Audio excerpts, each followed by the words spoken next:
Now I can tell my screen is frozen. I know you could hear me now. Can everybody hear me? I could see it going, but now I can tell my screen is frozen.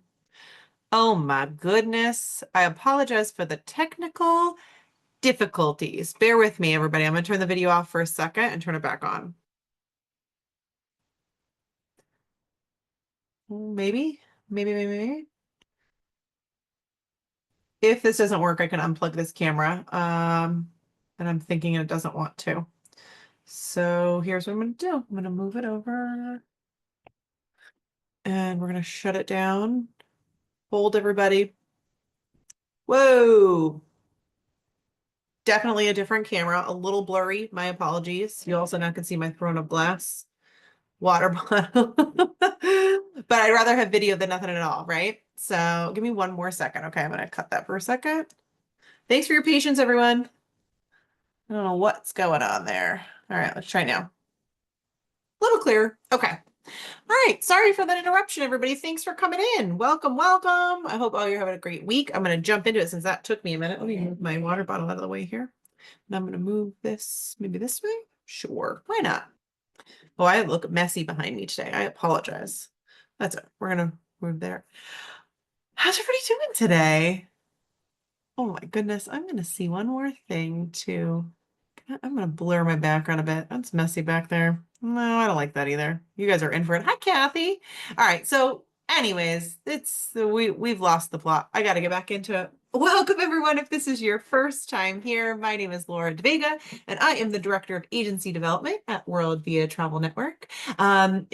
If this is your first time here, this is not just for my members of my network. This is for everybody. I do this every Thursday as an opportunity to do professional and personal development with advisors like yourself. So if this is your first time here, thank you. I wouldn't be able to do this every Thursday if you all didn't show up every week. So I'm so incredibly grateful. I see some repeats in there. I see some new names, or at least new names to me in the chat. So thank you for coming. If you are, let me know if it's your first time here.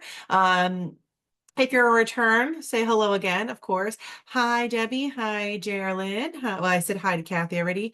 Andrea, thank you for letting me know you could hear me before, but no video. Joshua, thank you for letting me know that you couldn't hear me in the first place. And same with you, Andrea.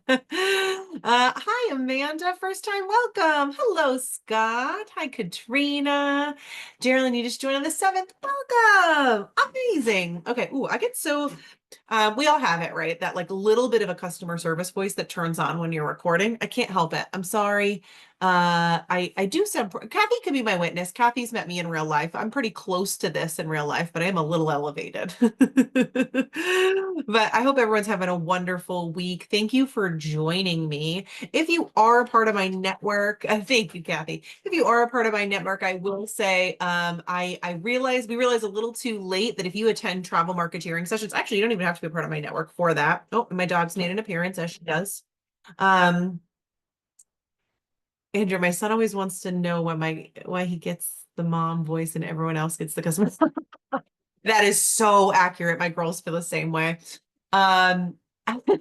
Sorry, I got distracted there. If you're a part of my network, we do a session on Saturday mornings called Travel Marketeering. It is run by our CRO, Joshua Harrell. He did a similar-ish topic. I want you to know that I very intentionally didn't watch what he did in the hopes that maybe we have some consistent ideas, maybe we have very, very different ideas, and that could be helpful either way. So if you saw both, I'd love to know how we were close and different. We caught it and we won't do it again. We try to avoid that the best that we can. But if you weren't there, welcome. Tonight we are getting into content marketing for travel advisors. I know his was a little bit more specific just to blogs, but I'm kind of getting a little bit of everything. I'm talking about blog posts, I'm talking about videos. So last week we talked about social posting, right? And how often you should do it and why you should do it and the importance that it gives you for your business and what it can do for your business as a whole. And tonight we're going to get more granular. I love to connect stories if this is your first time here. I like to make sure that all the episodes are interchangeable and you can go back and listen. They all kind of make a little bit more sense once you do. If this is your first time here, which I know some of you said you are, I'm going to pop the Elevate group into the chat. It's on Facebook. It is a great place for you to go and see past episodes. If you don't want to interact in there, you do not have to. I don't force anyone. I interact in there when I can. But if you go in there, I can add you in. You'll see past episodes. You'll get to see what episodes are coming up. We also have something potentially very exciting coming up in the summertime. I'll tease it to y'all because you're here tonight, and I feel like that's fair because you're here. I'm working on a week-long workshop that I'm going to offer out. I'd love y'all to be a part of it. I'd love, as the weeks go on, I'll maybe source some content ideas for you. I have some pretty good ideas of what I want to do there, but if there's something you would love to see, I'd love to hear it. But all that information will come up in the Elevate Facebook group if you want more information about it. Okay. So also, if this is your first time here, and also a reminder for those of you that are on here tonight, know that I am always out and about in events. That's why I try to do this every Thursday, but next Thursday, I will not be here. I will be at the ASTA Travel Advisor Conference in Salt Lake City, Utah. So if you are going to be there, let me know. I'd love to see you. Kathy, I know I'm already going to see your beautiful face when I'm there, but who else will I see when I'm there if you're in and around? I'm excited. We have a booth there, so you can come say hello. Love to meet you all in person. If not, if you're part of Travel Leaders Consortium, I will be at Travel Leaders Edge Conference in Vegas the second week in June as well. So I'd like to give everybody a heads up. If you want to meet up in one way, shape, or form, we can do so in those places. All right, let's get into it. Let me get the presentation up. So how does everybody in here currently feel about posting blogs, videos? Do we do it? Are we, dabbling in the idea, thinking about it, not sure, hate the idea? What are our feelings on it? I'm assuming maybe because you're here, if you didn't know the content, you were like, oh, I don't know. Oh, you just started the blog posting. Okay, Joshua, great. I thinking about it, Anne-Marie. Okay, that's fair. That's a fair conversation. I will tell you, I always like to, let me start sharing the screen. And I want to say something very, just so everyone knows, because we have a few first timers in here tonight. If you can't see the text on the slides, because I do like you to see my face when I'm talking, I think it makes it much more conversational for you to be able to see how kind of I'm interacting and whatnot. But if you would like a copy of the presentation, I'm happy to send it to you. My email is laura@worldvia.com. That's worldvia.com. Send me a message and I can get that over to you. Okay, let's see here. Am I thinking about it? Geraldine, I love the idea of it. Okay, that's fair. Kathy, you have a blog session on your website. Well, Kathy, I feel like I saw that too. Scott, I've tested some ideas with family and close friends, seeing if I can come up with enough content before I try going to public with blogs. I love that. Okay. So always a moment of full honesty. I like to start with you all, which is I love writing. A goal I have for myself is to write a book. It's something I've always enjoyed. I'm a book nerd. I love to absorb content, whether it be blogs or news articles, or of course, actual fiction, literature, things like that. I love reading. I love good writing. But something about blogs stumps me. I don't know if it's because it's short content. It's not super long, and I'm worrying about if I'm getting all the right things in. I don't know if it's, can I churn them out enough in time? So know that when I'm talking about this, I feel your pain, but I can help you through it. I have feeling like that about a year ago. I have gotten better about blogs, and I have a new goal for myself, which is this is truly a new, like as of last week, and it was not planned with this, but we're trying to put more onto our blog and Worldvia. And I have contributed in the past, but not nearly enough. So I have a new goal for myself that every single Elevate session I do, I'm going to post blog with the content after. One, just to spread it to different audiences, but also two, just to hold myself accountable and get more comfortable with it. We talked last week about social media. I'm trying to get better about TikTok. I can tell you, I said I was going to post every day for 30 days. I want in full transparency always with all of y'all, because you're my favorite. I posted 4 days and I gave up. I'm going to try again next week. I better I'll try again when I'm in Utah and I have better content, maybe. Oh, we'll see if that works. But anyways, that's again, full transparency. So I am going to try with blogs. I have set a goal for myself. I have set reminders for myself. It's definitely out of my comfort zone, but I do enjoy it once I've done it. So there's also vlogs, which is video blogs, and we'll get into what video content can look like and how you can approach this. Scott, my issue is figuring out the frequency and trying not to be redundant. Completely understood. And I can talk through some ideas of how you can source ideas, what ideas might make sense. And then I'll tell you what I've done for the topics for my blog / the Elevate sessions and how I kind of worked that out as well. So, all right, let's get into it. So, well, let's do it. Just to talk about what it is we're going to talk about how to create engaging blog posts and videos and proven strategies to connect with clients and grow your business. If the slide will ever move. There she goes. So welcome. What we're going to cover, we're going to talk about crafting compelling content that resonates, right, with your audience, because that's something you said. Are you sure your ideas are relevant? Are you coming up with the right content? What makes sense? What should you be putting out there? That's a big piece. Educational value attached to all this, right? Because you want this to you want people to be coming to your blog to learn something, to understand something, like to be more I'm losing my words here, but they're coming to you because you're the travel professional, you're the expert. So this is a space where you can show that to them and build confidence for them, and that grows loyalty for you. And then, of course, optimization. So making your content discoverable on search engines and social media. I have mentioned the term SEO quite a bit in the last few weeks, right? Which is search engine optimization. A great way to improve your specific search engine optimization or your SEO is with blog content. Now, if you do something like Kathy said, and we'll talk through different options with this, so she has it as a section of her website, her blog, then that is going to pull the SEO to your website. So what you're talking about is going to draw audiences there. So if you've picked your niche, we're going to talk through that and talking through the conversations that should be pulling the right customers to you. So you're getting the right business and you're building your book of business. So that's what really shows your expertise, and it gets you pulled to the place. So if you want to be a African safari expert, right? So then you're going to be posting all content that is related to African safaris and the experiences you've had and clients you've sent and all those things. Rocky, I actually use my blog for a way to drive people to my website. Okay. I was taught phrase the title as a question someone would ask. Ooh, I love that. So this is derailing a bit, but there's a really cool tool and I'm losing it right now. Remind me, I'm making a note for myself. I don't, SEO tool. I will grab it at the end of the conversation. So this is like a teaser for the end. There's a very cool tool that my CEO let me in on too, and it's very similar to what you just said, Rocky. So you can actually search terms that clients that you would want the questions they would ask, and then you can craft your content around it, and then it has similar content that will pull similar questions. It's a very cool tool. We pulled it ourselves just as an organization. You can also see, you can compare yourself to maybe other travel agencies that you know and what they use or what they could use. It was a really, really awesome tool, and it was very eye-opening to me to be like, oh, we're not putting out the right content that we want to be attracting, even at our level. Like, we're like, oh, noted, we should be asking these questions, we should have these answers. So Rocky, your tactic to be putting the question in the blog post is a really excellent idea. Joshua, yes, we call it ASQ, answer specific questions. Yep. And I'm going to get into that and talk through it. Listen, you should always be day 1.1 beginning stages of sales in a nutshell, right?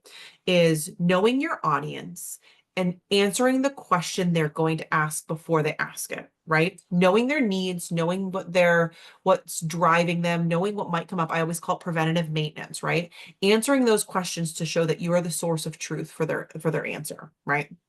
Okay, I have one of my blogs titled what's it like to drive in New Zealand? That's a good one. I like that. I'll make a moment of honesty here from the organization level. One of the blog posts we put out, and it brings a lot of attention to us because people have a lot of questions about it. Now, this wouldn't apply to all you, but I'm just saying as a host agency, we have a blog that we started that is just about SOT licenses and having your seller of travel license, because it's a question that comes up often. And we find we get a lot of traffic from just answering those questions for individuals, right? So it's knowing the right questions and answers.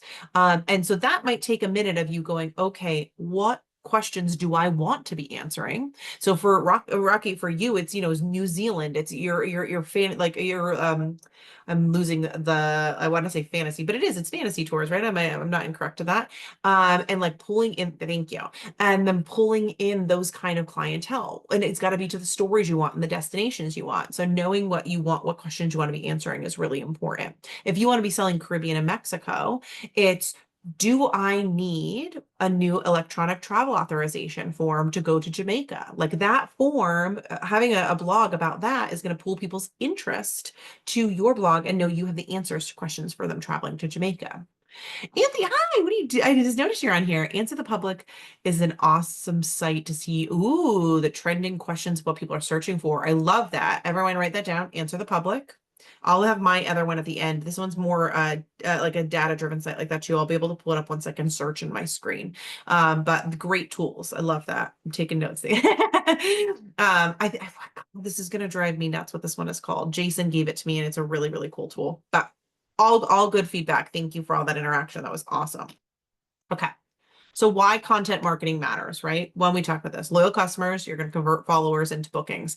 And Rocky brought up a very good point. He uses his blog to drive people to his website. So he's drawing attention with what he's writing, the topics he's talking about. They might not even know he sells travel immediately. They know about his blog. They know he writes about travel.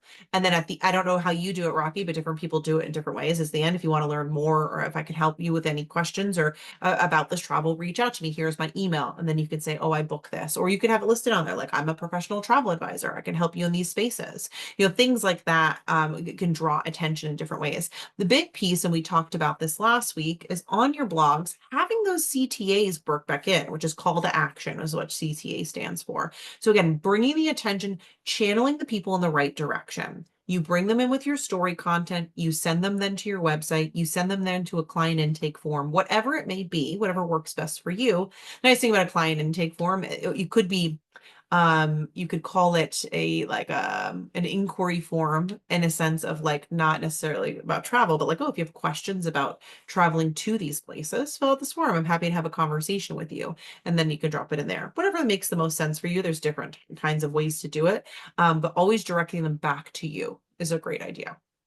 Attract the right clients, showcase your expertise, right? So I know I already talked about this, but this all falls into your brand identity that we've talked about in past weeks and comes back into place here. So if you are selling fantasy tours and travel like Rocky, or if you are selling, I know we have somebody that does diving tours in our network. I know we have individuals that do very unique just safari tours. They do wine tours, right? And that's what they want to be selling consistently. Another great example is if you want to be a luxury seller. Make sure your messaging in your blogs is talking about luxury hotel stays and luxury experiences. Make sure it's talking about luxury destinations, luxury add-ons you could be doing, about new luxury perks at a destination that you might not have known before. That's the direction you want your blogs to be going in, and because then it gets going to pull the luxury clients in on search engine optimization, right? Then you're going to direct them back to your site. So if you're niching down, and you might not be at this point, and that's okay, but if you are, make sure you're directing your blog in the direction of the niche that you're landing in. It can get very easy to divert away from your niche when you're looking for topics and you're not sure what to write about because you just want to fill content. But be very cognizant of that. Take the minute to go, okay, I need to make sure my next so many topics are at least adjacently around what I want to be selling. Now, you might not be niched down to that like tight of a topic. Luxury can go in a million different directions, but just making sure you're staying in the luxury bubble is important. If you're ocean and river cruising, make sure you're staying on ocean and river cruising is important. Things like that.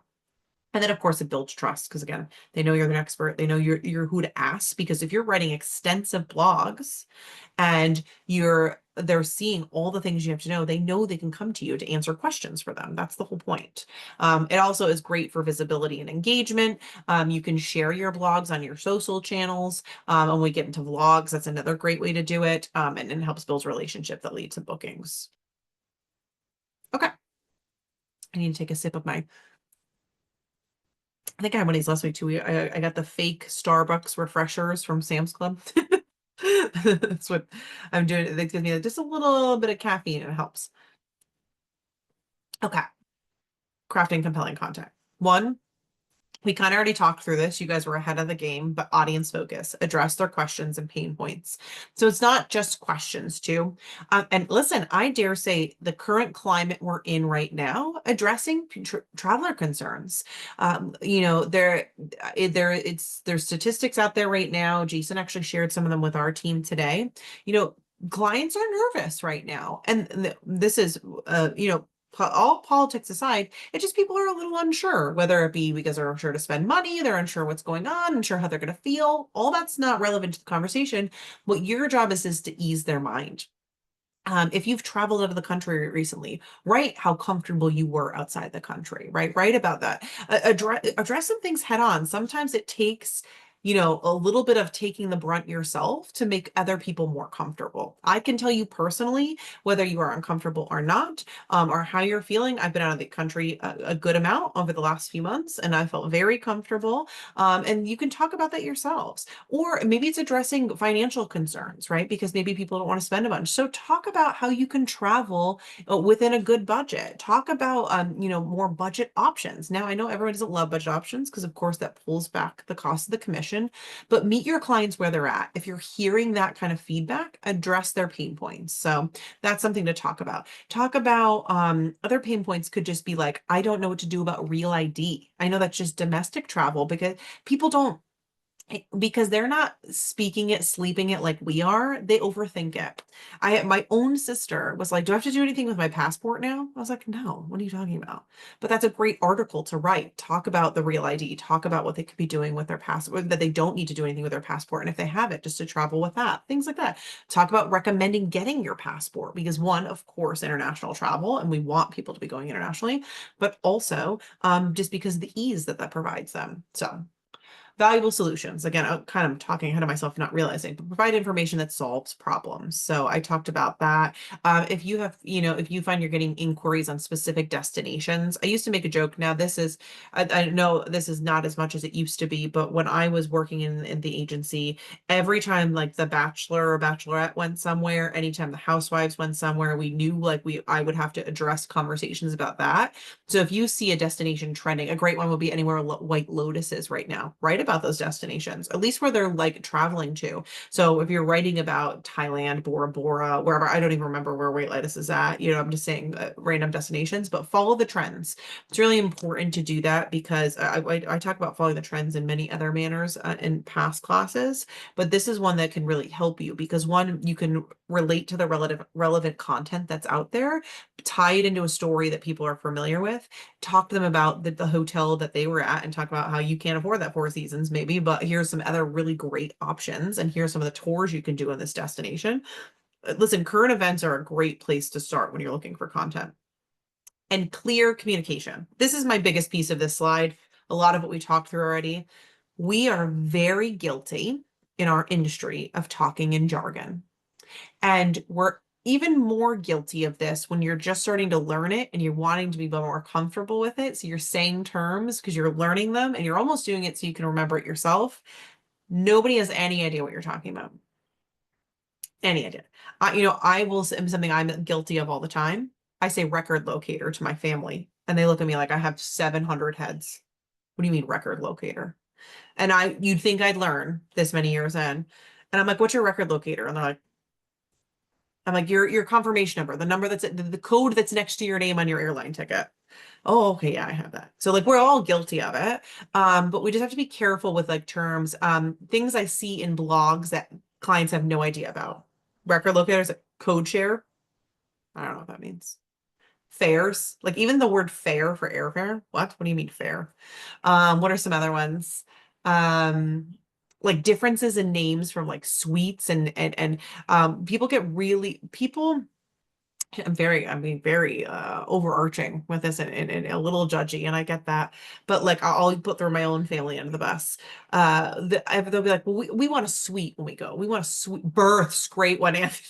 Great one. Port side, starboard side. Let's be honest, calling a cruise ship a ship instead of a boat. Like I know you can't do that in vlogs, but this is a very real reality. But my family loves to be like, I want to be in a suite. And the reality is they just want a couch in their room. And most rooms just have that. They don't want to pay the money for a suite. They just want the extra, they want a couch to sit down on. Yes, there is no one likes that word. It's, you know what? Thanks for acknowledging that, Andrea. It's an odd word. Let's say. And listen, I'm going down a rabbit hole of sorts here, but there's a lot of those terms that we become like start to come in like on our natural vernacular, and they have no idea what we're talking about. So a wonderful rule of thumb that I was put into play is I write all my blogs as if I was speaking them to my 10-year-old daughter. It used to be when she was 6, she's now 10. Eventually, I'm going to have to go back to just a 6-year-old, right? But there's something in that where I go, oh, she wouldn't understand this. I have to break this down. And I have a quite a smart 10-year-old daughter, I dare say, but there's just things she doesn't understand. So taking that step with everything you're kind of putting out there, because there is an actual statistic. I think I brought this up months ago, but I think it's 70% of the general public read at a second grade reading level. Process that for a minute. And I'm probably fudging on some of the statistics, but it was a large percentage of the general public reads at a second grade reading level. So every time you are crafting social content, blog content, even how you're speaking in videos, I catch myself all the time. I just said vernacular. Did I need to? Probably not. Like this is what I'm talking about. So it's having those habits and just the mental gut check. Should I have said that? Should I say something else? Is this the right audience? I say this, I may have brought this up to you guys before. If I haven't, or if I have, I'm sorry. Something I say with my team often, and something I think applies in here very much so, is anytime I have an idea or a thought in a meeting, and I say this, but also this is very relevant when I'm writing content. I always go time and place. Is this the right time for this content? Is this the right place for this content? And what I mean by that is, and I say this with comments in meetings too, or comments, or even client interactions. Is this the right time to put this information in? Is it, we get very excited, right? We want to put it all out there, but is this the right time? Does it make sense in the article you're writing? Is it the right place? Does it belong? Like, I guess that's kind of what I'm saying. Does it belong in this article? So does it make sense? Time and place. It works really relevant. I also, this is just a little personal development moment. I use this in moments when I'm heated, when I'm frustrated, when I think I have an idea that I think is better than somebody else's. I go, is this the right time to make this comment? Am I going to make any movement in this moment? And is this the right place, meaning with the audience that I am sitting amongst? 90% of the time, it's no.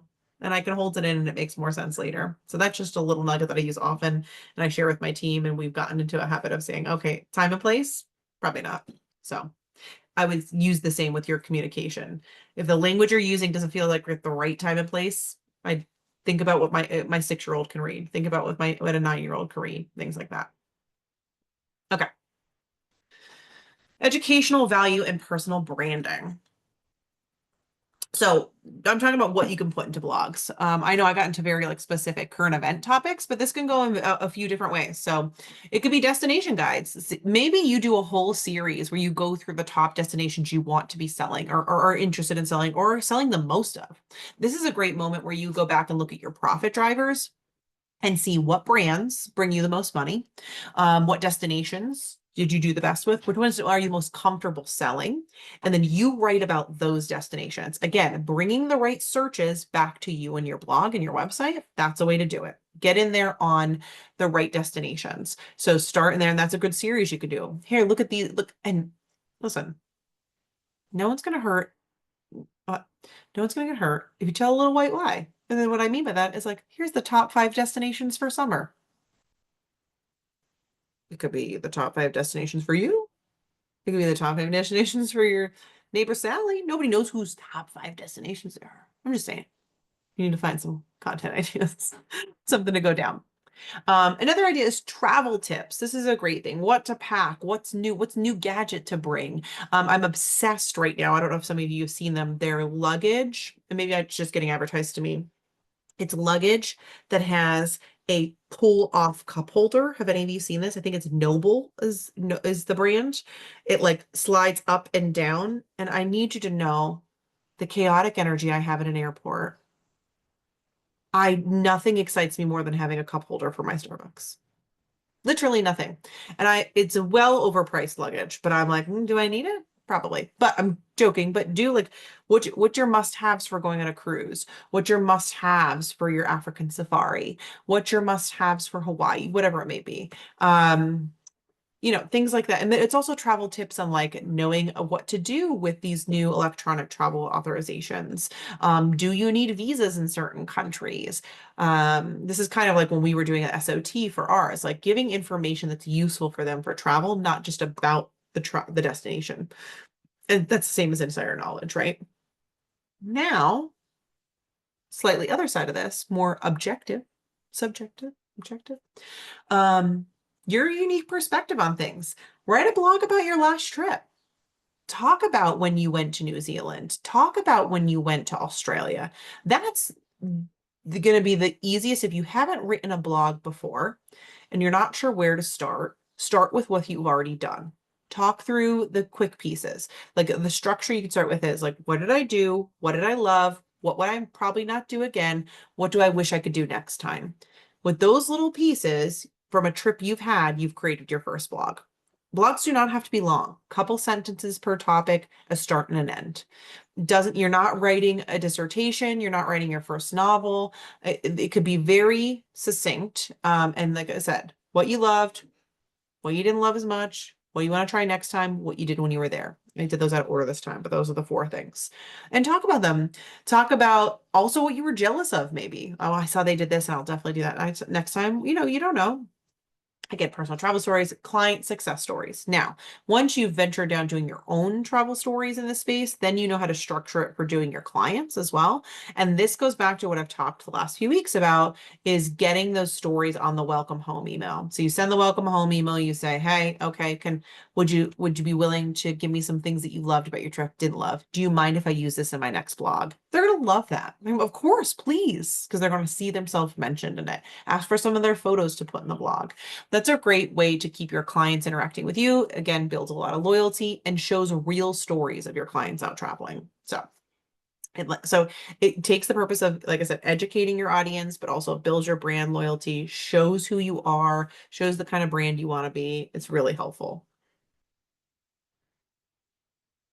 Power of storytelling. Listen, we are a relationship-driven sales business. Oh, I have a very upset dog in the corner. I apologize if she starts to bark.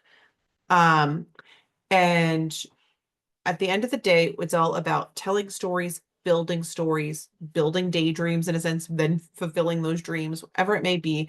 We're very, very lucky that we are not selling vacuums. So don't forget that when you're building your stories and thinking about things to talk about. So again, emotional connection is the number one. We are relationship driven. You are getting to know your clients. You're booking their honeymoon, then their baby moon, then their family vacation. So having that emotional connection helps. And it's just, you're able to build a story more for them in booking their trips. When you can bring back that emotional connection into your blogs and show how you connect emotionally to all the different pieces. There's some really cool things when you make every story a bit more human. Put yourself in the story, make it more relatable. That again, that's the emotional connection. Talk about when you go to a destination, if you're doing a destination specific, that's something that resonated for you in there and why you loved it so much. Do your little personal pieces. You don't have to go too down below the surface, but just little things that are important that you loved. Memorable experience, of course. Talk about things. Listen, how many times, if you guys have been on here a few of the weeks, if this is not your first week, do I talk about that incredible experience I had in Vienna? I loved it. I loved my little moment on the Ferris wheel, that I had my little private gondola with my cute snacks and my schnitzel. Okay. I talk about it often because I loved it. So you doing the same with your own experiences. I know I have already had friends that are going to Vienna and they're going to go do the same tour because it's the experience that you feel and you're able to project onto other people. And again, showcase your expertise. Some of it's a little repetitive today. I apologize, but want to just make sure it's out there. Makes sense. Okay. Optimizing blog posts for SEO. Big things are strategic keywords. So when you're writing, this might take you a minute of doing a scratched out first draft, right? Of just like, I know what I want to be in there. Maybe it's your outline. Maybe it's just some key sentences in there. And then it's taking a minute and going throughout your content and seeing which ones you can naturally flip to keywords that are going to pull on the internet. And keywords are like, it's the phrases together. It's like African safari, when to travel to Nice, when's a good time to go to Europe? Like putting those in your questions in the content again, or even in the titles, like Rocky was saying, making the moment, like taking it, and this is a moment where I'm going to take my first switch to AI for everyone to think about. You can do this with AI. So you can scratch out your first draft and go reword some of this with strategic keywords for proper SEO, and it will adjust it accordingly. Now you have to direct what kind of SEO you're looking for, but like to direct traffic for New Zealand vacations, you can do that. And it's a really cool thing. Also, another big piece that this is something I've learned in the last year, and I will always say I'm not a marketer by nature. I learned things along the way. I learned things along with all of you. Oh, and let me just finish on the strategic keywords. What it will do is it improves your search ranking. So the better your SEO is, the more you'll pull higher in the Google search. Because maybe, I don't know if you knew this, but and if you all do, I apologize for the repetitiveness, but just because you put a keyword in doesn't mean there's hundreds of pages on Google that word's going to pull up in, right? But it's where you pull on it is, which is oh my goodness, about what it, oh, I'll get it out. Was what's important about it. So doing the right keywords and putting them in the proper places, that's going to pull you higher on the search engine. It's going to put you in better positioning on the search engine. And the more that you're pulled for the phrase, like the more that, so if you're, say you put in, I keep using African safaris, but it's just a term that makes sense. So the more you pull on African safaris, the more you'll move up in the search engine. So like we're always trying to get to first page on search engine, and you do that by adjusting your SEO. Another piece, and now I'm going down a tangent, to keep your SEO pulling better is constantly making minor adjustments to your website for SEO, but we're not getting into that. That's a different website's a different conversation, but just making sure you're switching out the keywords in your blogs will help. Technical elements. So this is a piece that I missed myself and did not understand truly until this year. And I mean, I understand to an extent. So it's, it's including meta descriptions, alt text for images, and proper heading structure. The idea of adding alt text for an image was lost on me. I just didn't, it wasn't something that was in my nature, and I didn't deal with it a lot. And what that is when you're clicking on an image, if it just says like image 7544731, great, that means nothing. But if the image says woman on beach in the Mediterranean, now you're pulling under Mediterranean beaches SEO. Does that make sense? So like what you save that as and how that pulls, that's going to pull up in the back end of your blog post, and then that's going to pull you forward on different searches. So it's really important when you're building out your blog site, it'll ask you, depending which tool you use, it'll ask you to put in alt text, and that's what that is. It's a description of the image, so that one, it's easier to pull in those sites. And there is also some what it does is when someone is visually impaired, and then the different services they can use, it'll actually read what the image is off to them. And if your image is just like image 7453321, that means nothing to them. But if you have that alt text in there, it's like, oh, it shows image of a woman on the beach in the Mediterranean, that will read off to them as well. So it's helpful in both manners. So that's good. Also, proper heading structure is incredibly important. Just proper structuring of the blog in general, and many of the tools that you can use to build your blog on and your website will guide you through this. But the more work you put into the initial build of your blog, and even like the templates you use to build your blog, will help you much further in the long haul, because then it's just going to pull structurally a lot better. And internal linking. So this is something that some people don't think about. When I was talking about call to actions before and CTAs, a great way to do a CTA within your blog, if you didn't want to link them right back to their website, or you didn't want to just do that, you could also link them to other blogs. And this is really important because it keeps them channeling on your blog. So an example of this, say they get pulled into, what was yours? Where I'll do something similar to yours, Rocky, because I know less about New Zealand than you do. But say it's like a blog on how to do a self-drive throughout Ireland, right?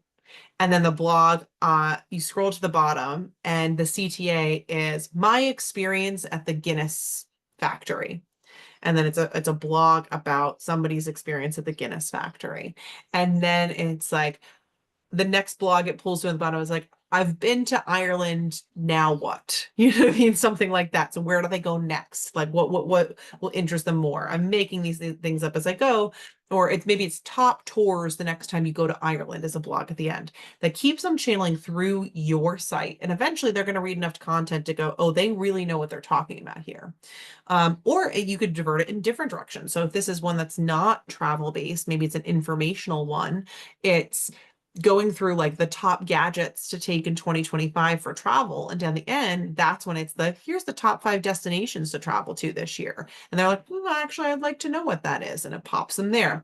Again, it's circling them back to your site. And again, it's all better visibility. It's all going to help your website traffic and bringing clients to you. And again, building your expertise. Okay. Let's talk videos for social media. I know we talked about this a little bit last week, but it is relevant to this week because not all blogs are written, right? You can do video blogs. These can live on YouTube. These can live on Instagram. These can live on TikTok. So if you are not a writer by nature, but you are a talker by nature, this is a great alternative. And we live in a world where people want to consume video content. Biggest thing currently, the way we operate and we live, keep it short. You can do longer video content, but I can tell you from someone that does video content consistently every single week, the more concise my video is, the better it does.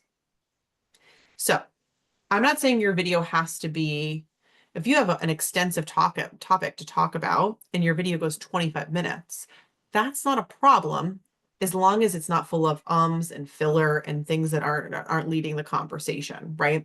So as long as you have a core video of useful information, call to actions, takeaways, it can be longer, but the more clear and concise my videos are, they consistently perform better. Now, it also differs per channel, and that is, we'll go back to what I said last week when we talked about social. Do what you're most comfortable in. If you are most comfortable on Instagram, that is where you start. Go live on Instagram. That is going to make you so stinking uncomfortable. I can tell you it is, but I promise you the first time you do it, you feel like a weight is lifted and then you're like, okay, I think I can do this. And this isn't doing this. It is proven that the videos that have the least work put into them, as far as mechanics of it all and special effects and all of that, they don't perform as good as when people just talk straight at the camera. I forget what they call them. There's some TikTokers that they have a term for this, but like it's literally like the straight talk to the camera. It's talking about a specific topic. It's a couple useful tips or hints about it, and then that video is over, and then you create another one. Do that on Instagram. The nice thing about Instagram, you can go live, and then you can save that to your reels, and then you can share it to your stories. It's very quick and easy. TikTok's a little bit different. Live is a very different channel than if you record a video and put it out there. Some people will do TikTok like a sense of it's like a story. So you'll see a lot of like part 1 of 5, part 2 of 5, whatever, because you can't record for a very long time on TikTok. So you could do a couple key pieces in one video, label what those are, hashtag them appropriately, and then make more videos. Or you can do a live and get everything in that you want. Now, if you're doing long form vlogging and you want to talk through things, live might be the better option, but there's no real storing that in the TikTok world of things.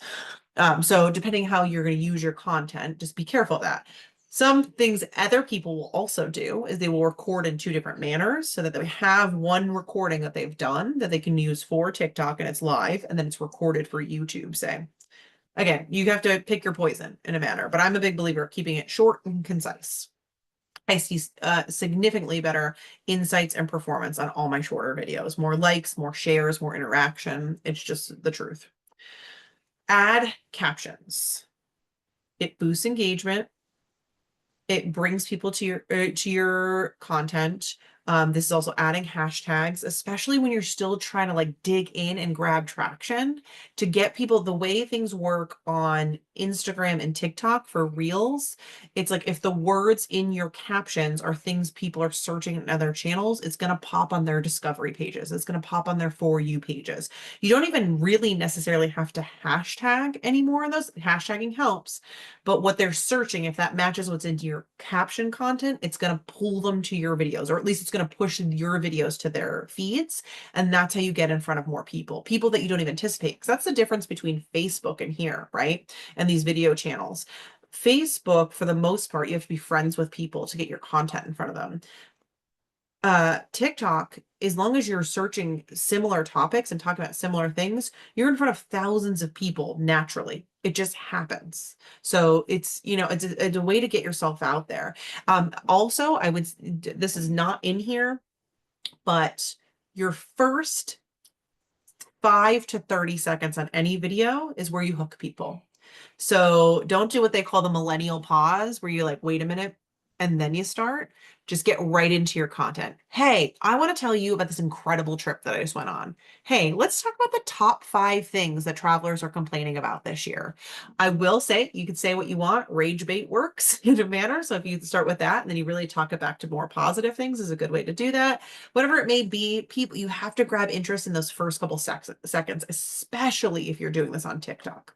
Joshua, I've been playing with some long format videos with an ASMR. So, ooh, and they've been doing good. Would be good for those at the beach, mountains, farm. I love that. Not much of getting things across, but it gets folks watching. That's a great point. For a while, Joshua, it's not on my channels anymore. I took a lot of them down. I keep a couple. I used to do 30 seconds of Zen. So if I was somewhere beautiful, like on a cruise ship, I'd take the ocean water going by. If I was sitting on a beach, I'd do the waves coming up. If I was in like a forest of some sort, just the quiet. I love that idea that you're doing. But you're right. Sometimes I've had this conversation with my own marketing team recently. Sometimes selling things isn't actually putting the physical thing in front of them.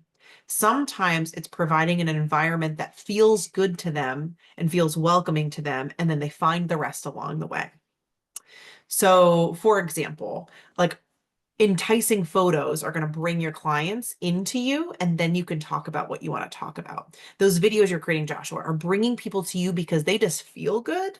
And then they're gonna be like, what else does this person do? I do that with everyone that creates a video that I'm interested in. I channel down their roads. I'm like, where did you come from? What are you doing? There are people like they're out there like me, and they're gonna find you that way. Anthony, Facebook is now focusing on pushing content to non-followers. I have seen this little. Take a look at your own feed. They create a special separate friends tab. Oh, I didn't just. I have noticed I'm getting people I don't know in my Facebook feed more recently. Yep, and that bumps up watch time. Yes, exactly, Joshua. I'm indifferent to this so far, Anthony, and this is not the moment for this, but let's talk about it.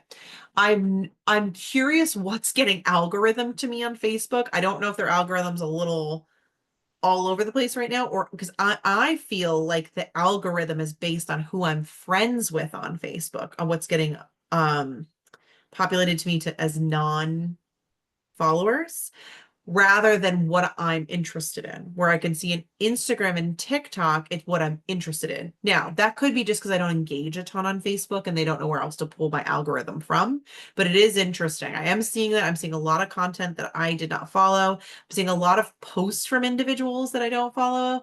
But I'm not getting the same vibes I'm getting from TikTok and Instagram, but that is interesting. But I'll have to look into that separate friends feed.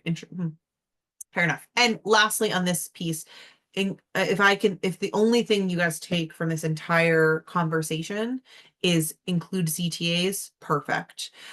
You could put up the most gorgeous video, Joshua, of the birds chirping in the rainforests, and they don't know where to find you after.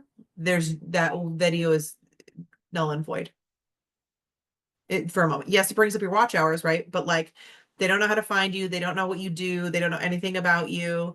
So if you are not putting, a way to find you, at the very least, a link to, you could do links in bio for Instagram, links in bio for TikTok. You could do link trees. Also, on top of all that, well, I realized that my comment went more in that direction, but book a consultation, put your Calendarly link in there or whatever sort, calendar source you use. Put anything you can in there to bring them back to you, or you are just lost in the ether. They're going to like your video, but they don't know how to find you. They don't know what you do. They can't do what I just told you I do to everybody I search, and drives me nuts. So I'm always looking at these things I just realized they spelled explore wrong in my AI image. Wow. They did me dirty this week. I apologize, guys. Where's Robin? She usually calls me out on those. Is it Robin that always gets me on the spelling errors? It's not me. This was an AI image. But the other piece of this is then once you start to hook people, Sally, no, and I think it's because of like they don't want to get in trouble for photos, but I don't like it. Comment, share, comment, share. Your videos get pushed more in the algorithms, the more they're interacted with. So you'll hear a lot of people on TikTok go down the channel, like show some love down the channel. And what they mean by that, or show some love down the line on the right-hand side. They mean they want you to like it. They want you to comment on it. They want you to favorite the post, and they want you to share it. And something about TikTok, you could even say to individuals, if you're doing it on TikTok, they don't even have to actually share it. They just have to go to the share copy link and make it appear like they're sharing it. That triggers to the algorithms on TikTok and Instagram. I know they're both very similar, and I'm assuming Facebook will follow suit pretty similar because of all the meta of it all. If they're not already, I just don't interact in that space as much, but I'm assuming it's a similar way. I know YouTube's very similar. That triggers the algorithm on their backend systems that this is a video that people want to be seeing more of. So they're going to put it in the channels and recommend it more. And then another piece of this is if your video is getting commented on, you need to engage back, because this is going to give you more views, more comments, more interaction. It's going to get put in more places. But what's important is that you're interacting with true comments. So it's very easy for us as individuals, if we get a comment, just to put a heart or just to put a thumbs up or just like an emoji. How that reads in an algorithm is a bot. And you don't want that. You want to be real human interaction to be pulled up and recommended in other spaces. So they say 5 to 6 words, true statements on as many comments as you have the time to put those comments back to. Now, when you're first getting started, you're not going to have that many, so it's not hard, but keep doing it because that generates you further. And I have a prime example. I have a video that went not viral by any means, but had I think 9,000 views. And why that happened is because I continually interacted with the comments. And I did it as a test experiment because I have other videos where I didn't do that. And I'm like, let me just see. And those videos get like anywhere between like 500 to 800 views. It depends on the day and what I'm talking about. I get close to 9,000 views and 600 comments. It was also a fun video. I won't lie on that. But at the same time, it was because I was interacting with it without a shadow of a doubt. I know it was. So that is, and anywhere time you look up on, like if you do some Google searches or some YouTube searches on how to properly optimize your videos online, they'll say you have to comment and do 5 to 6 words and continually comment. It's what brings you back into the algorithm. So little facts there. All right. I need another sip. Okay. So effective social media content. Of course, we just talked about eye-catching visuals. Oh my goodness, visuals, right? Those videos you're posting, Joshua. This is gorgeous photos. These aren't your gritty photos. Now, there's times where it's like a vintage photo. Sure, that's fun. But these are your eye-catching photos. These are your beautiful Grand Canyon photos. These are your gorgeous turquoise beach photos. These are your African safari. Like what? These are the good images. You're putting those first. Think about the images you're putting out there. Let's see. They did, yeah. Oh, sorry. I just got it. What you said there, Andrew. But use high quality images. Try to keep them from being blurry. Try to keep a lot of words out of your images because they can get picked up in algorithms. If it's relevant to the photo, of course. Also, just a tip that everyone forgets about: look at your backgrounds. If these are live photos that you took, look at your backgrounds, because I can't tell you how many social posts I see get posted by advisors where like someone's breaking up with their boyfriend in the background, someone's screaming at somebody in the background, someone's got an inappropriate t-shirt or comment on their hat in the background that you do not want associated with you. Take the 5 seconds of self-evaluation and look at your images before you post them. It will save you a world of hurt in the long haul. If you're just doing, of course, visual. And same with videos. I can't tell, they are my favorite video trope is like when people try to post like a beautiful calm photo and then somebody says something really inappropriate in the background. They crack me up on a level I can't even tell you, but that's not what you want to be bring back business to your business. So make sure they're clean videos, clean videos. Repurpose content. So find a trend, right? Or I shouldn't say trend, find your direction. And I'm going to talk about how you can pull this in AI at the end of this. I'm going to start doing that each week and kind of help you guys with AI, whether you're with my network and are using Avia, or whether you are using your own personal GPT service, whether it's ChatGPT or Perplexity or whatever it may be. But I'm going to show you how I pull content for titles and then you have to write them from there, but it gives you an idea of what content can be. But find your idea for the week and let it be everything. And the reason behind that is then you're not burning yourself out trying to create all these different stories. I say this to my own marketing team. I mean, they're not mine, but I always say, what can we do to be telling a continual story so that what we're posting in blog posts is the same thing that's going out in emails. It's the same thing that's going out in social posts. And then we're posting a video about it on a different channel. That keeps your story consistent. It also shows the breadth of how much you know to talk about.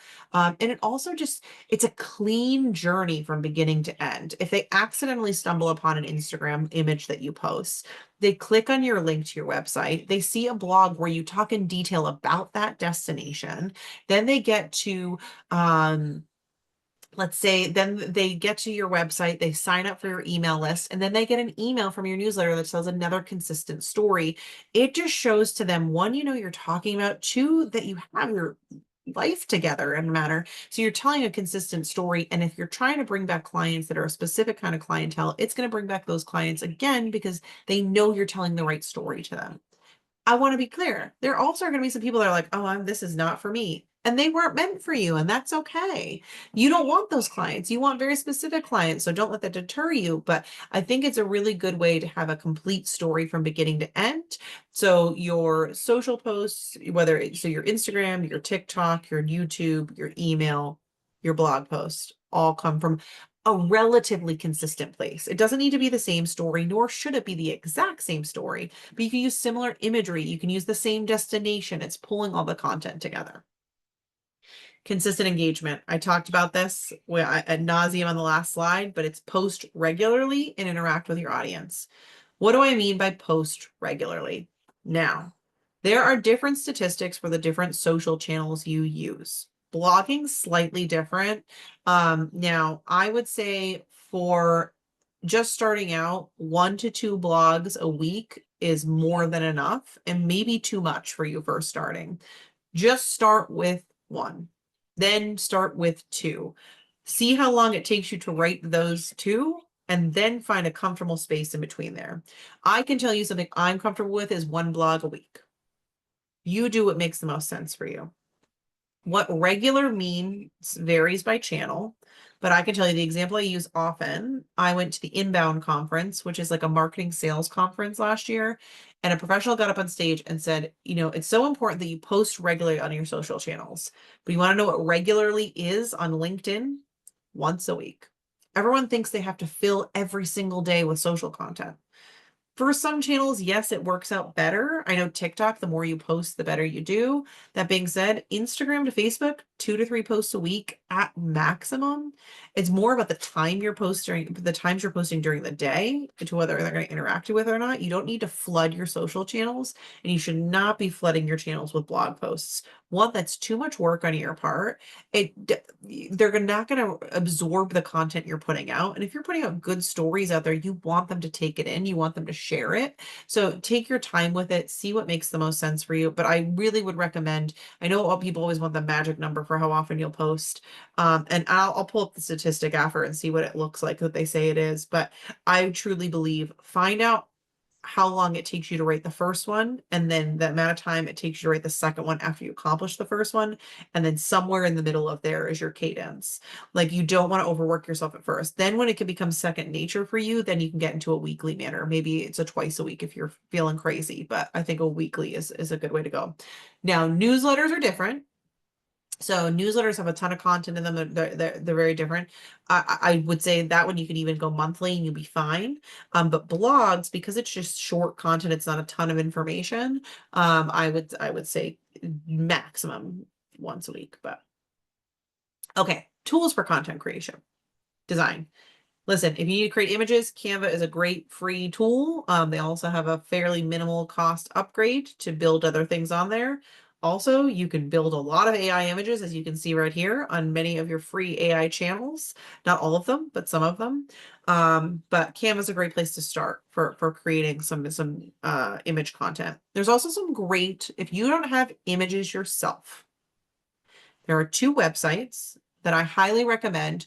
And the point of these websites is as photographers put their images up and they give out free licensing for them. It's because they want their photography to get out there. You're welcome to credit them their photos, or they ask, they prefer that you credit their photos. You can tip them if you want, but there is no charge. And they're gorgeous, gorgeous photos. It is Pexels, PEXELS.com, and Unsplash, like UN splash. So UNSPLASH.com. Take a minute, look at the imagery you find in there. It's gorgeous and it's free. So if you're looking for good, clean photos for your blog posts, that's a great place to start if you don't have them yourself. Blogging, you can use WordPress or Wix for hosting your content. If you have a website and you can build it as a separate page on there, I highly recommend you do that because then it keeps it all in one place.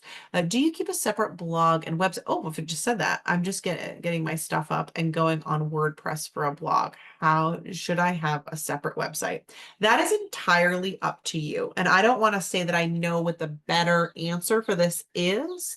I'm a believer. I like having, Rocky, what do you do? I'd love to know what because I know you're pretty active in this. I like when the blog is a separate page on the website, but the blog is searchable on its own, if that makes sense. So different ways this can be done is by landing pages that are linked directly back to the site. So it can have its own URL. And then it'll take you back to the main site, but you could do whatever's easiest for you. So if you don't have, and why I say that is for one specific reason, keep a separate blog. Yeah. Oh, I see what you're saying. So yeah, like you don't have to, I wouldn't do it as your main website and just have your blogs in there. You can have them linked there for CTAs 100%, but I would keep your separate. So, and I lost my train of thought. There was a reason I was going with this, as far as why. It'll come back. Not this instant though. That's okay. But yeah, I think it's big, and just having the separate pull in is I think helpful. If anyone does a different model, please speak your piece. I don't think there's one best way for certain things. But I always have done so when you build your website. Oh, that was what I was going to say. Now, why I say you do whatever works best for you is because not every website builder has the capability of multi-pages, or it's an extra cost for multi-pages. So you might not have the capability of putting a separate page in the top that's just for your blog. If that's the case, or you only get so many pages for your website, make active choices on what should be there first, whether it's, home, about us, contact us, whatever it may be. Make sure your crucial, essential things are in there, and then blog can be separate if you could fit it. If you can't, it has to be separate. It's a free source. Please do that. Do whatever makes the most sense for your business. But I do like visually how that looks, and then it can pull back in. Scheduling. You can do Buffer or Hootsuite to plan social media posts. There's also a lot of tools out there for scheduling social media posts, but I'll always be a believer. Meta Business Suite is free. So if you're just venturing into social and posting things, scheduling out your posts on Facebook and Instagram is free. So, Analytics. I'm doing a lot of ums tonight. I'm sorry, guys. I don't like to do that, but I am doing quite a bit. Google Analytics and social insights to track performance. That's, when you get to the road, once you start getting some traction in there and seeing where things are happening. Also, certain website providers will offer you analytics. Also, if you get into different social channels, they will offer you their analytics. I know it's just a matter of how you've created your page or if you have switched your page over yet. TikTok and Instagram will both let you, if you have not created yourself as a creator, will let you switch it. And once you're a creator, you get insights. So you can see how many people are watching your videos, how long they're watching them for, what kind of people are watching your videos, what searches brought them to your videos. It's a lot of really crucial information that you can then take that information to build your next post. Oh, they found me from this search. I should create a different video about this. Kind of like we were talking about those questions earlier. So. Okay, so I'm almost done because I know I'm a little over on time tonight. Key takeaways: provide consistent value. So create engaging content that serves your audience. So again, remember your niche, who you marketing to, bring in the clients you want. Tell compelling stories, connect on a deeper emotional level. Tell the story about, I've told a lot of stories about different experiences, but when I talk about stories that I've had and the emotional connections I have to destinations, people always want to ask more questions about it. So the more you connect this to you or your clients and the engaging things that happen to them, the more interest you're going to get back to you. Optimize everything. Make it as discoverable as possible. Key terms, SEO, hashtags, engage on your posts, do all the steps. If you want to be active on social, this is the way you have to get started. It's a lot of work at first, but it will pay off in the long haul. All right, question time very quickly. What questions might you have? You want to dig deep into any specific strategies? I'll pop that there. In the meantime, I will put up the thank you just in case you do have to jump. And I went 10 minutes over tonight because of my technical difficulties in the beginning. If you had any questions and you need to jump off, here is my email address, laura@worldvia.com. Feel free to email me with any questions or concerns, comments, sarcastic remarks. Let me know if you liked the content, didn't like the content, you want the presentation. I'm here for all of it. But I saw a scheduled consultation, so feel free to send me an email. Or if you wanted to stay connected, join the Facebook group. I will pop the Facebook group in again. Oh, I'm so glad you liked it, Andrew. I always like to ask, what do people ever think of this one? Was this one good? If you saw Joshua's, was it similar, different? I don't know. But I wanted to just kind of talk through some different ideas and ways to help you. I think some things were really crucial to me when I was first kind of starting out, and I am not necessarily a expert on social per se, but what I have shared with you all and brought to this is where I have trialed and errored.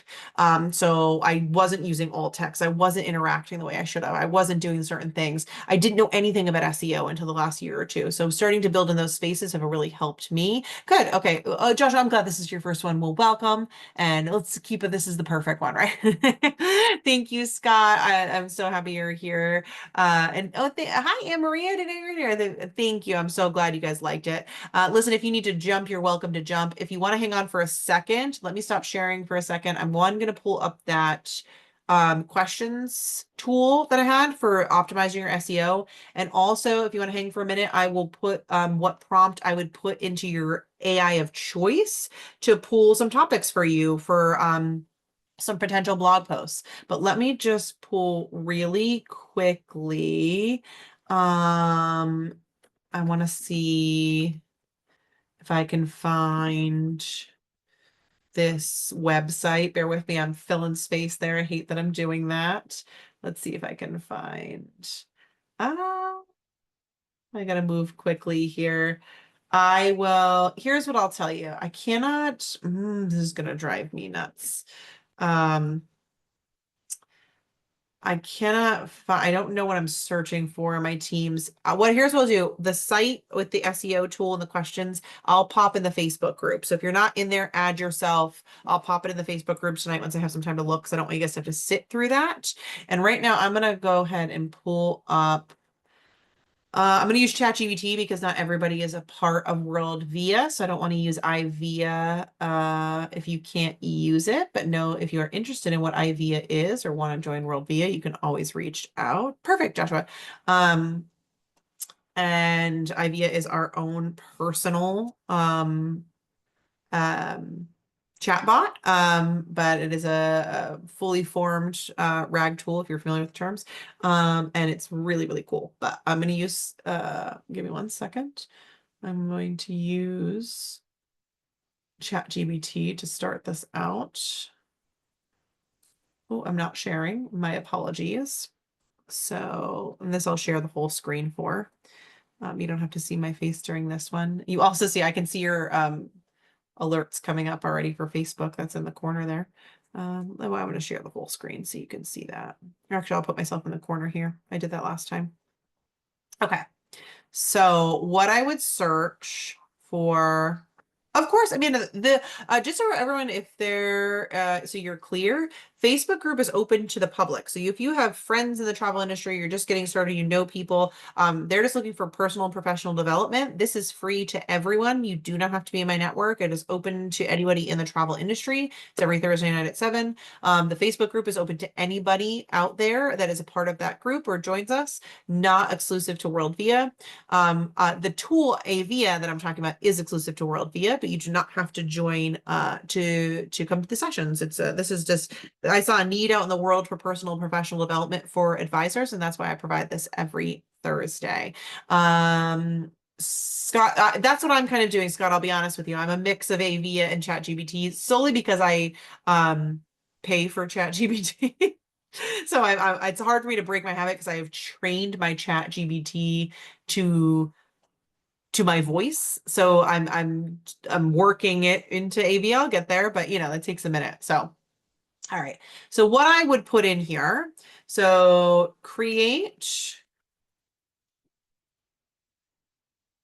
3 months worth, I can't spell right now, worth of weekly blog topics for a new travel advisor with talking points. I cannot type today. To get me started. I truly believe that I got my nails too long this time. I got them done last night and I am stumbling. Create 3 months worth of weekly blog topics for a new travel advisor with talking points to get me started. Okay. Let's see what it comes up with. Seconds. So if you're not an AI person, this is always my selling point. Seconds. So month 1, we're going to talk about building trust and introducing yourself. Why I became a travel advisor. So I will tell you, this is a little bit because I work with y'all. I don't sell travel anymore. So a lot of this is training to like bring, you know, to how I would talk to advisors. And that's a little bit how my GPT is set up, but just that's okay. It still gives you an idea. But why I became an advisor, still a great one. Talk about your love of travel, share a story, your vision for helping others, what a travel advisor really does. This one I can tell you performs excellently within our own blog, within advisors' blogs that I know they've used. Something about people still to this day go, oh, people still use a travel advisor. It's wild to me. It happens. I highly recommend using that as a title. Another good one is favorite destinations and why I recommend them. Pick 2 to 3, share unique tips. Week 4, how I help you plan a stress-free vacation. Then we get into month 2, showcasing value and educating. So top 5 mistakes to avoid when booking travel online. What's the difference between a cruise line and a river cruise? People do not know these things. Travel insurance, what is it and why do you need it? Why booking early can save time, money, and stress. Inspiring travel showcasing service. So vacation ideas for couples, families, solo travelers, all-inclusive resorts. Like it gets into it, and then you'll see it's going to prompt you. Would you like me to turn this into a downloadable PDF, Canva handout, or blog post template? Like you can just prompt it. Ooh, Joshua, sharing some good tips for this. Tell ChatGPT what you want it to be first, then sets the tone of the research and act as an expert traveler. Good point. That is a very good point, Joshua. I will say if I had worded this as if write this if I am the travel advisor, this might have keyed it in a little bit cleaner. I will tell you, I use AI services to write like generic messaging sometime. So, and what I'll do is I prompt it with, write this as if I was such and such manager of this team. And then it cues in those pieces. So that's a big piece. Setting your tone, using proper keywords, and also giving directions. That was what I did miss that in there. The key directions was I wanted exactly 3 months. It was important that it was for a new travel advisor, and I wanted starting talking points. And so just to show you too, rewrite for an experienced advisor looking to expand their luxury business.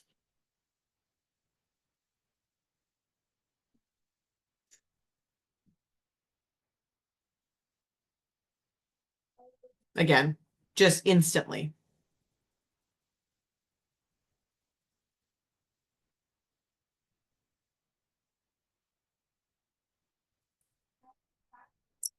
Oh, certain parameters that you can save in your settings and the things I don't know, Anthony, that I can tell you and Scott do, and Joshua now too. I'll admit I'm learning AI as we go. Jason, the CEO of World Via, if you're not a member, not a problem. He's a lovely, lovely man. And I learned so much from him. He's a tech genius. He'll say, "Oh, I don't know that much," but I learn constantly from him, and I'm always learning the different things. I'm probably one of the bigger adapters to this of our team because every time he says something, I'm like, "Oop, that would help me. Oop, that'll help me." I use, I've tried to bring up AI in different manners on every training session. Things I use it for. This was just, I know when some of you are like, I struggle for ideas. This is a great way to pull ideas, right? Like I said earlier, it's a great way to pull SEO keywords. And let's play around with that. I always like just to mess with different terms, right? And like I also put it in layman's terms because I don't even know what to put in like you guys do. What are some SEO keywords to draw in more luxury clientele to advisors to an established travel advisors business. Let's see. I'm going to tell you something. Here, look at this instantly. Here's what I'm going to say, Scott. For about half a minute, I felt guilty about using AI. But here's what I'll say. I'm a big believer in creating the content and then say, clean this up and prove it. So it's still coming out of your brain. So that's one big piece. Because I can tell you, because I use AI so often, I could spot an AI written document from a mile away. So what I recommend to anyone if it's your first stepping into here, always proofread.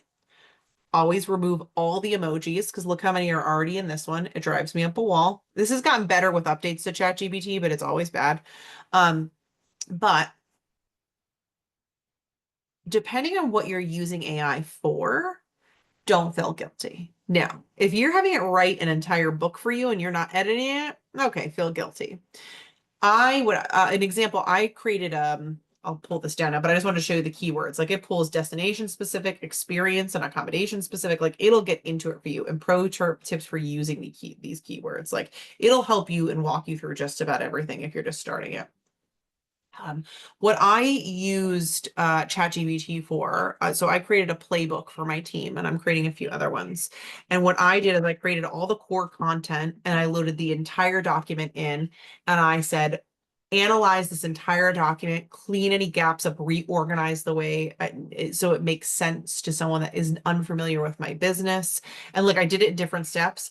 It made something that would have been good. Like I have no doubt what I wrote was solid information. I have a lot of experience in sales and working with sales teams. And what came at the end is gorgeous. And I was like, oh, this is like having a free editor. So as long as you're not letting it take over everything you create, like for example, I'll always admit honesty. I've admitted some past ones. I will put it in there for a lot of times for talking prompts for presentations. I don't have it write the topics for me. I know my experience level on these things. I know what I can talk about, but what it does is it keeps my brain in order, right? It keeps the thoughts flowing the way I need them to go. Now, even when it writes those talking points, I'll then go reorganize them. I'll add in my thoughts and then I'll create my PowerPoint from it. But there is nothing wrong with getting help. For years and years and years, we all worked in teams and not at home, and we had people to bounce ideas off of. We don't anymore. A lot of people work from home. So use this as your teammate, use this as a virtual assistant, whatever you have to do. Listen, it's there for good reason and it's there to help. He typically grows it for framework and general ideas for stuff. Exactly. You're correct. You take that framework and mold it like clay. Yeah. And I'm going to tell you, because it is so obvious when people don't make the edits. It really is. Gives you someone to talk to about. Yes, exactly, Sal. So I can tell you something interesting that let me keep that to myself. There's something we're playing around with ours that I think is a really cool idea. Actually, no, if you're part of my network, you kind of know this. We did tease it a little bit. Like if you're unfamiliar with how to do a sales process, we have it built into IVIA that you could practice your sales technique with it, which is really cool. So like I love role play, but hate to do role play because I'm like, oh God, I don't know this person. I don't know this person as well. I don't know if they're going to understand what I'm saying. I don't know if they're going to get it. So you can play scenarios in AI and get the responses that you need. And then you can ask it to go, hey, is this how it was supposed to be? So I think it's in this update. If not, it's coming. So it's pretty cool. But yeah, there's so many beneficial things that will be helpful if you get on board with AI, and it takes a minute. It takes a minute of like, all right, let me try this thing. I had a lot of trial and error. I'm about a year in on using AI pretty regularly, and I still even caught some of the terms. I was like, oh, that's not it. I didn't do that right. But as I pick up little things and I grow and I figure out what makes sense, it's helped me a ton. So don't feel guilty. We all need a little help. We're all just trying to get through. No, I can't take it back. Cats in the bag. It's so true, Scott. I think it's there. I'm almost positive he mentioned it on the all call. So I think I'm fine. If not, it's coming. So, or it might be just in testing phase, but try it out. Let me know if it works. Try. So right to Avia and say, will you test out a role play sales situation for me and see what she says? You believe he did? I thought so. Yeah, I think he did say it. We were playing around with it, so I think it came to fruition. But anyways, does anyone have any questions, thoughts, comments, sarcastic remarks, indifferentness to this? I hope it helped. If it didn't, I get it. Sometimes it's a lot of like you getting over your own stuff with it. I get that. The more you let yourself be comfortable, the more you let yourself get out of your comfort zone and try different things, you're going to realize it's so beneficial to you, and it's going to open your horizons. It's going to open your client base. It's going to get you out there more. It does take a little bit of work. If you would have talked to me 5 years ago, even, but definitely 10 years ago, and said like, you be blogging constantly, you be social, but I'm like, what? That is so not who I am. But what I have seen is the value and the kickback that I get from it. And it's invaluable what social could do. And social, and listen, it's a necessary evil. It's free. It's free to post in these channels. And when you are just starting out and you're trying to build your book of business, any way you can take free marketing to benefit yourself and your business, you have to try and take it. You have to take that swing and try your best at it. So, all right. I am way over on time tonight, guys. I appreciate all of y'all that stuck on. If you have further questions, it's laura@worldvia.com. Send them along. If not, I hope I won't see you next week unless you're going to be in Salt Lake City, which I hope I get to see you there if you are. If not, I will catch you the week after that. I enjoyed it so much tonight. Thank you all for being so interactive. It makes it so much more interesting and exciting for you guys there and for me here. So I hope I will see you all at the next one. And maybe I'll start teasing some things of some topics and things for the workshop and what that's going to look like. We'll see, because the feelers are out there. So I appreciate you all so much. I wouldn't be here if you didn't show up. So thank you, thank you, thank you. Have a wonderful night, and I'll see y'all soon.